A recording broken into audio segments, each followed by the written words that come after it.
तुम्ही पण तेच ते जेवण खाऊन तुम्हाला पण कंटाळा आला असेल ना, मग मस्त असं हे जेवणाचं ताट फक्त तुमच्यासाठी. मस्त असं झुणका, मिरचीचा ठेचा आणि ज्वारीची भाकरी.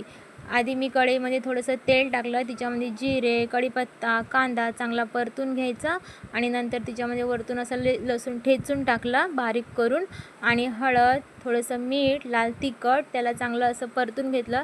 तिच्यामध्ये 1 वाटी बेसन घातलं आणि त्याला पण चांगलं असं परतून घेतलं. नंतर थोडासा पाण्याचा शिपका मारायचा, जास्त पाणी मारायचं नाही बरं का.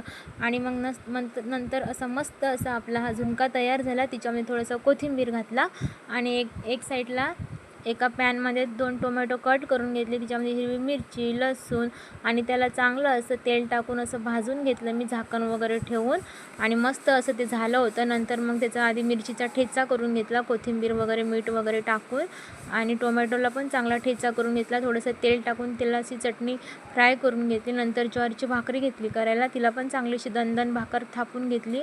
नंतर भाकर पण अशी छान तयार झाली आपली आणि असं ताट वाढून घेतलं.